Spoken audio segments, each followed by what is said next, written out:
Assalamualaikum, welcome back to my channel. Apa kabarnya emak-emak semua? Semoga selalu dalam keadaan sehat walafiat ya, amin. Video kali ini adalah tentang kegiatan saya di kala weekend kemarin. Jadi pagi-pagi setelah bikin sarapan ya seperti biasa ya mak, membersihkan diri dan lain-lain, sedikit beberes. Dan dimulai dengan aktivitas yang cukup lumayan berat lah ya. Seperti biasanya memasak makan siang. Tapi meskipun berat, alhamdulillah sudah terbiasa menyiapkan makanan untuk suami dan anak. Sedangkan bahan-bahan juga selalu ready dan sudah tinggal cemplung-cemplung alias masaknya itu gampang banget.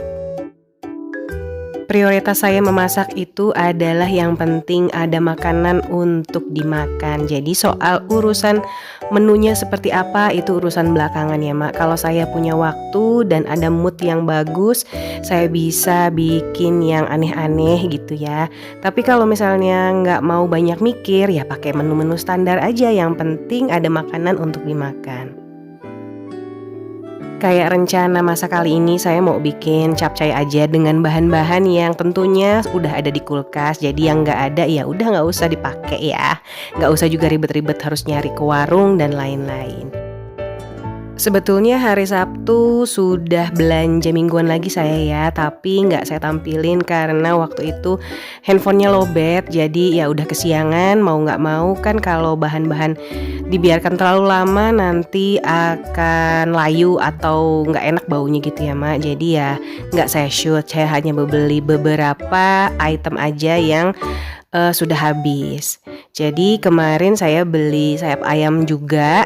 Nah sayap ayamnya ini mau saya bikin goreng tepung aja. Dan ada kulit lumpia yang sudah lama terbengkalai, yang belum lama digarap-garap nih. Jadi mau dibikin martabak juga. Tapi mohon maaf kalau tampilan dapur saya ini berantakan. Ya tiap hari selalu berantakan ya mak. Nggak tahu kenapa pokoknya selalu aja berantakan karena paling sering saya di sini nih dapurnya 24 jam jalan terus istilahnya gitu ya. Jadi ya jarang banget kalau dapurnya ini dianggurin. Jadi ya gitu deh, banyak gantungan elap-elap, banyak panci-panci yang tiap hari saya pakai. Jadi kalau misalnya kurang berkenan dengan keberantakan dapur saya ini, saya mohon maaf ya. By the way, saya mau tanya dong, kalau mak-mak nih tanggal tuanya dimulai tanggal berapa sih? Kalau saya nih sekitar tanggal 17-an ya, 17 atau sampai tanggal 20 lah gitu. Atau misalnya mama malah gak pernah merasa yang namanya ngalamin tanggal tua gitu ya. Atau udah tahu belum gejala tanggal tua tuh kayak gimana sih? Biasanya kalau udah sering-sering ngeliat isi dompet dan menghitung semua yang ada, dan misalnya kita mencoret daftar belanja yang udah ditulis, atau bahkan malah membuat catatan baru. Terus kita menjauhkan diri dari yang namanya tempat perbelanjaan, atau misalnya kita pura-pura gak dengar saat ada kabar tetangga kondangan, tetangga lahiran, atau sejenisnya ya. Mencari-cari sisa uang kembalian atau recehan di dalam celengan atau di kantong saku baju. Dan mulai mengisi sabun dan shampoo dengan air. Atau mak-mak punya gejala lain gak sih? Tulis di komen ya. Terus kenapa sih kita itu harus mengalami tanggal tua, padahal kalender itu tetap aja dari tanggal 1 sampai 31. Nggak ada yang namanya tanggal muda, tanggal tua. Dan kalau misalnya kita mau tanggal muda terus, ubah aja kalendernya jadi tanggal 1 semua. Kalau diingat-ingat penyebab kita mengalami tanggal tua itu ya mungkin karena kita boros di tanggal muda, terutama pada saat setelah gajian. Bisa juga karena kita ini kurang perhitungan terhadap kebutuhan yang mestinya kita penuhi.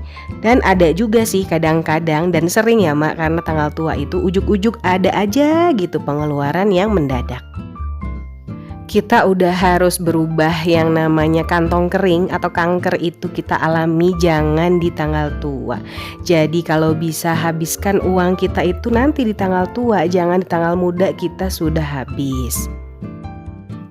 Masalah kanker atau kantong kering ini memang menakutkan bagi siapa aja ya, terutama bagi mereka yang bekerja, pelajar, atau bahkan mahasiswa yang menunggu uang bulanan dari orang tua. Sudah saatnya nih kanker seperti ini dihentikan dan memulai langkah baru untuk mencari solusi tepat untuk hidup bahagia kapan saja. Anggaran belanja ini kita selalu bikin tiap bulan. Ini pasti ada hubungannya untuk mengatur pengeluaran agar kita tidak sembarangan mengeluarkan uang. Dengan adanya catatan anggaran ini, kita bisa menulis semua kebutuhan dan dapat mengontrol keuangan kita. Disiplin dengan hal ini memang gak mudah. Apalagi yang royal membelanjakan uang. Semua bukan karena gak bisa, mungkin karena belum terbiasa.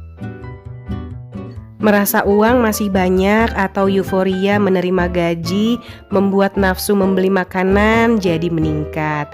Apalagi buat yang sering mengalami kantong kering, momen ini bisa jadi sebagai ajang balas dendam untuk menikmati gaji di awal bulan. Kebiasaan ini memang baiknya dihentikan ya Mak. Kita perlu menemukan cara yang tepat untuk tetap bisa makan makanan enak, murah atau terjangkau dan juga sehat. Apalagi kalau kita bisa bikin sendiri atau masak sendiri dan bisa bawa bekal ketika bekerja atau bepergian, pasti akan menghemat uang dan waktu karena tidak perlu mencari tempat makan lagi. By the way, setelah masak ini handphone saya lowbat, jadi masak-masak berikutnya nggak bisa ditampilkan ya. Agak sore setelah saya istirahat, baru saya mau merapikan jemuran yang sudah ditumpuk sama saya sendiri ya Mak. Jadi tertunda sebentar nih karena tadi udah keburu capek, jadi ya ditumpuk begitu aja. Sekarang mau saya masukin ke lemari saya dan lemari anak saya. Perlu membeli sesuatu karena mendadak, maka kita perlu mencari barang-barang yang promo atau sedang diskon. Mak-mak kayak kita nih yang modis alias modal diskon. Perlu juga hati-hati agar tidak membeli barang yang tidak perlu dengan alasan mumpung lagi diskon. Bisa juga dengan mengatur strategi dengan memindahkan waktu boros kita disesuaikan dengan jadwal promo toko atau supermarket. Jadi tahan dulu belanjanya di awal bulan sampai tanggal diskon berlaku. Biasanya sih sekitar tanggal 18 sampai 20-an ya. Karena biasanya toko, minimarket atau supermarket itu punya surprise promo tanggal tua. Memang tidak semua ibu rumah tangga harus punya penghasilan tambahan, tapi untuk yang punya kemampuan, hal ini pasti sangat mungkin untuk dicoba. Tapi buat yang nggak bisa mencari penghasilan tambahan ya nggak apa-apa juga. Bisa juga sering baca-baca tips atau nonton video soal masalah ini. Yang penting istri itu bukan beban suami ya Mak. Anak juga bukan beban suami. Kalau merasa terbebani artinya mungkin itu tidak ikhlas gitu ya. Karena itu adalah tanggung jawab dunia dan akhirat. Jangan juga merasa kita menjadi beban karena suami istri itu punya perannya masing-masing. Karena ayam tepungnya itu saya bikinnya dadakan lebih enak ya, lebih crunchy, lebih crispy. Jadi sekarang saya mau bikin untuk makan malam. Ini 6:30 ya Mak, setelah maghrib. Saya baru mau goreng lagi sisa ayam tepungnya dan mau sedikit goreng tahu. Dan gimana cara terakhir supaya kita tetap happy di tanggal tua itu ya selalu sisihkan beberapa uang rupiah untuk ditabung. Cara sederhananya ya dengan celengan. Hari gini masih pakai celengan. Eits, jangan underestimate dulu celengan ya, karena ini bisa jadi berguna banget di tanggal tua. Kalau kita pinter-pinter masukin receh ke celengan, sisa kembalian atau misalnya ada uang tercecer, itu pasti tanggal tua bakal jadi pahlawan atau penolong kita untuk memenuhi kebutuhan terutama terutama yang mendadak. Mendadak beli telur, mendadak beli garam, dan lain-lain. Walaupun nominalnya kecil, tapi kalau terus-menerus juga bisa jadi banyak. Pokoknya celengan adalah pahlawan kita di saat tanggal tua. Saya doakan semoga emak-emak yang nonton video ini tidak mengalami lagi yang namanya tanggal tua, karena kita sudah banyak belajar, sudah sering nonton video saya juga, dan mudah-mudahan ada pencerahan, ada inspirasi supaya kita bisa mengubah kebiasaan dari yang kurang baik menjadi lebih baik. Amin. Saya juga termasuk orang yang susah sebenarnya menahan godaannya, apalagi makanan atau cemilan gitu ya Mak. Ini bawaannya kalau misalnya nggak ada makanan di rumah itu, aduh bawaannya jempol udah gatel aja gitu, pengen order kemana-mana gitu ya. Tapi ya berusaha kalau misalnya ada alternatif yang lebih murah, misalnya ada snack di warung, snack di minimarket, atau ada bahan-bahan yang cukup saya bikin sendiri.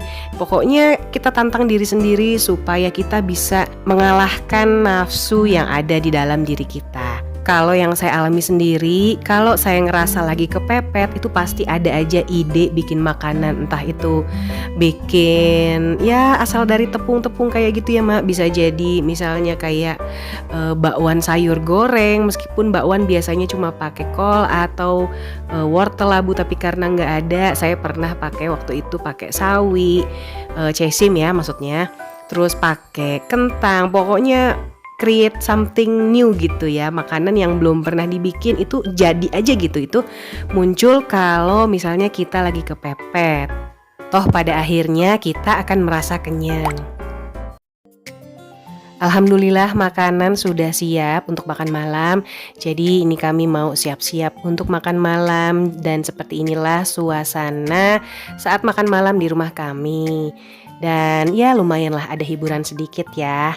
Pokoknya seneng aja gitu bawaannya kalau bisa bercengkrama bersama keluarga ya Mak. Ya ngobrol bareng, ya ketawa-ketawa bareng, pokoknya bercanda-bercanda gitu deh. Dan kalau perasaan senang, perasaan happy, mau makan apa aja dijamin enak ya Mak rasanya.